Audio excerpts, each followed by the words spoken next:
আমি কথার ফ্লোতে ভুলবশত বলে ফেলেছিলাম যে মানুষের গড় আয়ু যদি ৭৫ বছর হয় তাহলে সে ৭৫টা সূর্যোদয় সূর্যাস্ত, ৭৫টা গ্রীষ্ম বর্ষা বসন্ত দেখতে পায়। কথার ফ্লোতে আসলে কারোরই খেয়াল ছিল না, আর আমি জানি না যিনি এটা এডিট করেছেন তিনিও কেন বা এটা রেখে দিলেন, বা তার নজরেও হয়তো বা পড়েনি, কোনো একটা কারণ হতে পারে। পরবর্তীতে যখন আমি আরেকটা ইন্টারভিউতে যাই, আমাকে একই প্রশ্নই করা হয়, তখন আমি বলি যে আমি এরকম পরিস্থিতির শিকার হয়েছি যে কথার ফ্লোতে আমি একটা ভুল তথ্য বলে ফেলেছি, যেই ভুল তথ্যের আড়ালে আসলে কথাটার যে মর্মার্থ এত সুন্দর ছিল সেই মর্মার্থটাই হারিয়ে গেছে। তো হ্যাঁ, এটা হয়। আমার কাছে মনে হয় যে ভুল স্বীকার করে নেওয়াটা ভালো একটা দিক। আর নিজের ভুল যদি আমি নিজে বুঝতে পারি, সেটা যদি আমি শুধরে নিতে পারি, তাহলে আমারই তো উন্নতি হলো। সঠিকটা ছিল এটা আমার আসলে জন্মদিন উদযাপন নিয়ে আমার একজন কো আর্টিস্ট বলেছিলেন।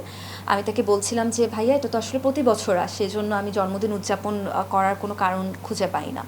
তখন তিনি আমাকে বলেছিলেন যে মানুষের গড় আয়ু যদি ৬২ বছর হয় তাহলে সে প্রতি বছরে একবার করে গ্রীষ্ম বর্ষা বসন্ত পাচ্ছে।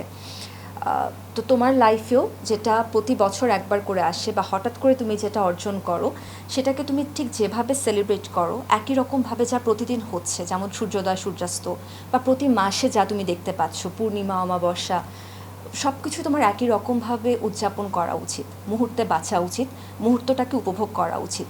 কারণ এই মুহূর্তে তুমি বর্তমানে আছো, এই সময়টা যে একটা সেকেন্ড পার হয়ে গেল, এই একটা সেকেন্ডে তো অতীত হয়ে গেল। তো তখন আমার কাছে মনে হয়েছে যে আসলেই তাই, আমার লাইফের ছোট ছোট অনেক মুহূর্ত আছে যা আমি আসলে কখনো উদযাপন করিনি বা এভাবে ভাবিনি।